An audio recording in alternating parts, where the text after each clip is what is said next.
बौद्ध धर्म के एक बहुत जाने माने विद्वान हैं रॉबर्ट थर्मन। हाँ। उनकी एक बात है जो मेरे दिमाग में अटक सी गई है। अच्छा। वो कहते हैं, मैं रोजाना खुद को वो बना रहा हूं जो मैं हूं।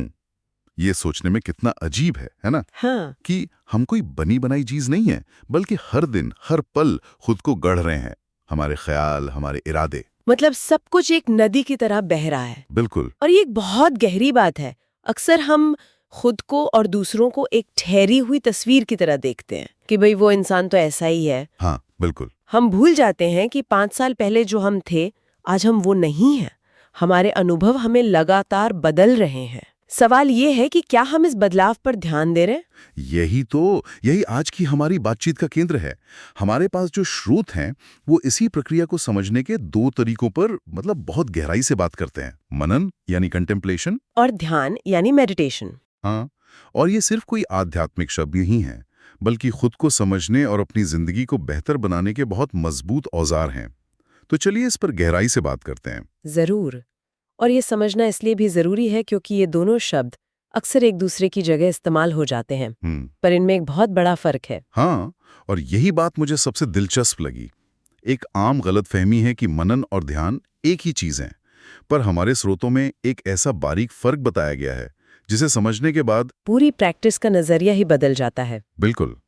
असल में इन कागजात के हिसाब से हम में से ज्यादातर लोगों के लिए सीधे ध्यान से शुरुआत करना लगभग नामुमकिन है, और मनन ही उसका सही रास्ता है।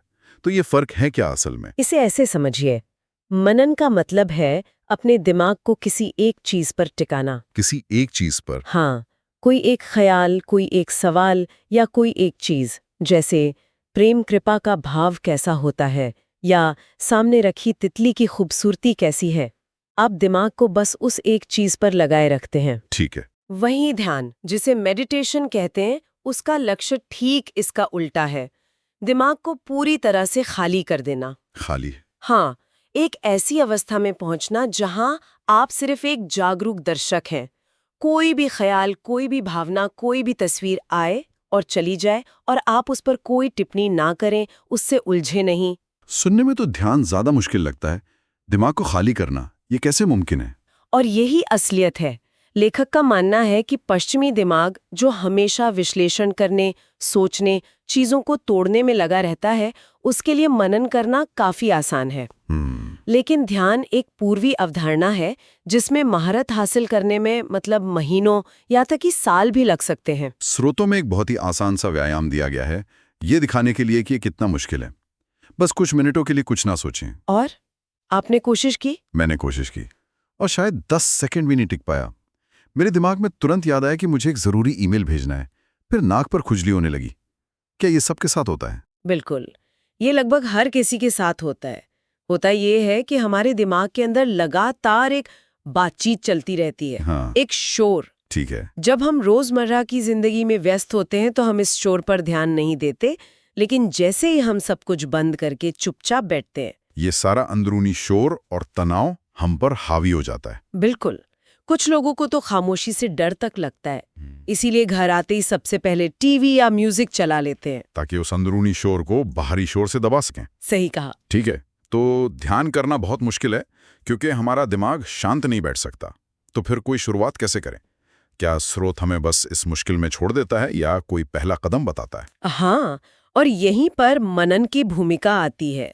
स्रोत का सुझाव है कि ध्यान की उस खाली अवस्था तक पहुंचने से पहले मन को साधना जरूरी है। अच्छा। और इसका सबसे अच्छा तरीका है मनन से शुरुआत करना, खास तौर पर किसी सकारात्मक विचार पर मनन करना, जैसे प्रेम कृपा या लविंग काइंडनेस। लेकिन ये थोड़ा अजीब नहीं लगता? सिर्फ एक विचार पर ध्यान लगाने से असल में डर और चिंता कैसे कम हो सकते हैं? ये सिर्फ अच्छी अच्छी बातें सोचने जैसा नहीं है। ये एक बहुत आम सवाल है, और बात सिर्फ सोचने की नहीं है, बल्कि उस भावना को महसूस करने की है। महसूस करने की? हाँ, जब आप लगातार प्रेम कृपा के विचार पर ध्यान केंद्रित करते हैं, तो आपका मन उससे जुड़ी भावनाएं और तस्वीरें खोजने लगता है। शायद आपको अपनी माँ का चेहरा याद आए, या किसी दोस्त की मदद, या किसी पालतू जानवर का प्यार। धीरे धीरे आप सिर्फ उस शब्द के बारे में सोच नहीं रहे होते, बल्कि उस भावना को अपने अंदर महसूस करने लगते हैं। और जब ये भावना आपकी सोच का आधार बन जाती है तो डर और चिंता जैसी नकारात्मक भावनाओं के लिए जगह अपने आप कम हो जाती है। मतलब ये दिमाग को एक तरह से रीप्रोग्राम करने जैसा है। बिल्कुल, नकारात्मक पैटर्न को तोड़कर एक सकारात्मक पैटर्न बनाना। और समय के साथ इसका असर बहुत गहरा होता है ना? बहुत गहरा। अंदर से एक शांति, धैर्य और सुकून का एहसास होने लगता है। आप छोटी छोटी बातों पर परेशान होना बंद कर देते हैं। ये एक तरह से अपने दिमाग का जिम है। ये तो दिमाग की बात हुई, पर स्रोत कहता है कि इसका असर हमारे शरीर पर भी सीधे सीधे पड़ता है। ये कनेक्शन कितना गहरा है? बहुत गहरा।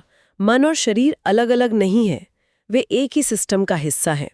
जब डर और चिंता जैसी भावनाएं कम होती हैं तो शरीर का तनाव कम होता है और हमारी प्रतिरक्षा प्रणाली यानी इम्यून सिस्टम मजबूत होती है। हाँ, इस रिसर्च का एक अहम नुक्ता यही है। क्या इसका कोई वैज्ञानिक सबूत भी है?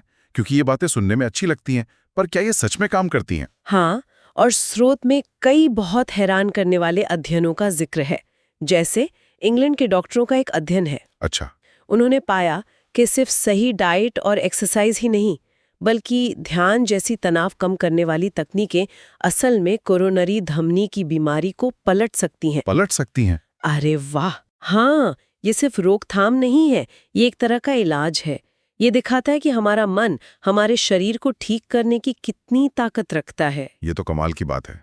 मतलब हमारा मन खुद एक डॉक्टर की तरह काम कर सकता है। और सुनिए, एक और दिलचस्प अध्ययन प्रार्थना की शक्ति पर किया गया था। प्रार्थना? हाँ, सैन फ्रांसिस्को जनरल अस्पताल में हृदय रोगियों के 2 समूह बनाए गए। एक समूह के लिए बाहर से लोग प्रार्थना कर रहे थे और दूसरे के लिए नहीं। ठीक है। जिन मरीजों के लिए प्रार्थना की गई थी उनके स्वास्थ्य परिणाम काफी बेहतर थे। और सबसे हैरान करने वाली बात ये थी क्या? कि उन मरीजों को पता भी नहीं था कि कोई उनके लिए प्रार्थना कर रहा है। वाह! तो ये ऊर्जा सिर्फ हमारे अंदर ही नहीं बल्कि दूसरों तक भी पहुंच सकती है। बिल्कुल। तो अगर हम पूरी प्रक्रिया को देखें तो मनन एक तरह की तैयारी है, जमीन तैयार करने जैसा। तो फिर ध्यान का अंतिम लक्ष्य क्या है, जिसे स्रोत उच्चतर चेतना की स्थिति कहता है? ध्यान का मुख्य उद्देश्य उस मानसिक बकवास को शांत करना है जो आमतौर पर हमारे दिमाग में चलती रहती है। ये हमें सिखाता है कि हम वर्तमान क्षण में पूरी तरह से मौजूद कैसे रहें। इसी को आजकल माइंडफुलनेस कहा जाता है। माइंडफुलनेस? हाँ, जब दिमाग शांत होता है तभी हम असलियत को देख पाते हैं बिना अपने फिल्टर लगाए। मैंने स्रोत में एक उदाहरण पढ़ा जिसने मुझे सच में चौंका दिया। इसमें वियतनामी बौद्ध भिक्षु थिच नाथ हान का जिक्र था। हाँ, बहुत सुंदर उदाहरण है वो। जो लॉन में ऐसे चल रहे थे जैसे हर कदम से वो पृथ्वी को चूम रहे हों। आप उस बारे में कुछ और बता सकती हैं? मुझे वो बहुत गहरा लगा। वो माइंडफुलनेस का एक बेहतरीन उदाहरण है।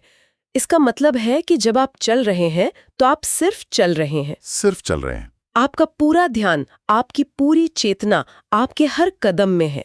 आप हवा को महसूस कर रहे हैं, जमीन को महसूस कर रहे हैं। आप ये नहीं सोच रहे कि कल क्या हुआ था या आगे क्या करना है। आप बस उस पल में हैं।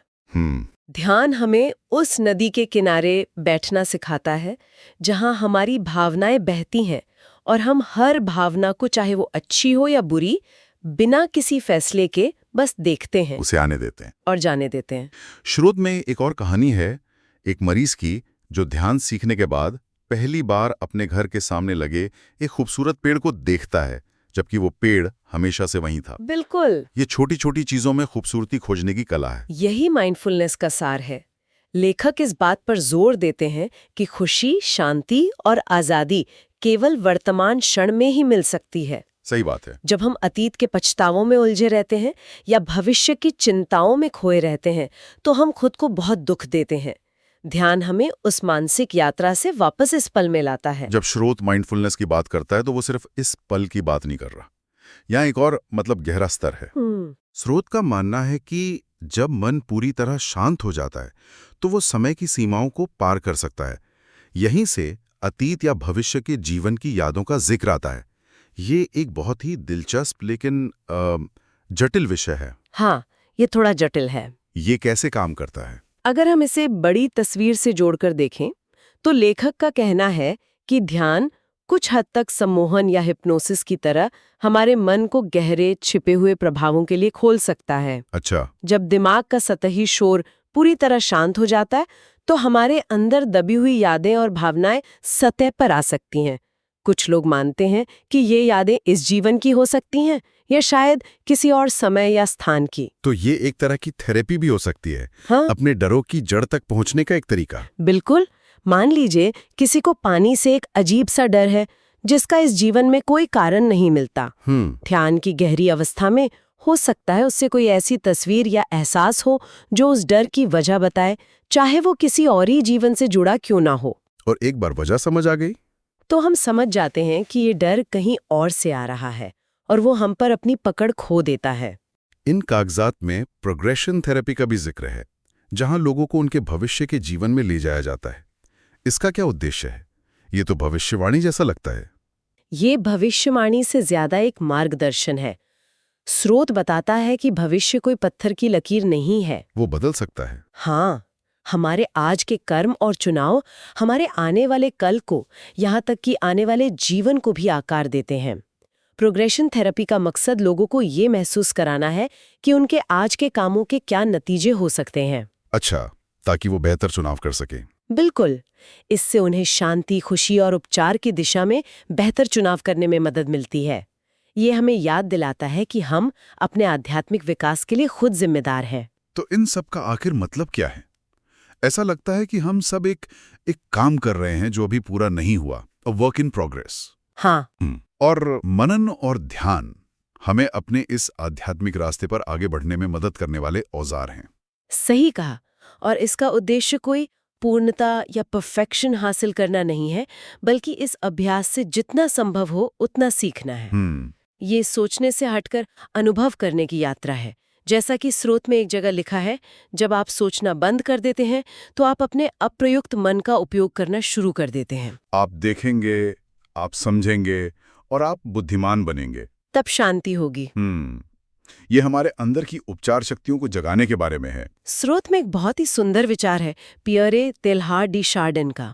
आप एक आध्यात्मिक अनुभव करने वाले इंसान नहीं है, आप एक मानवीय अनुभव करने वाले आध्यात्मिक प्राणी हैं। बिल्कुल।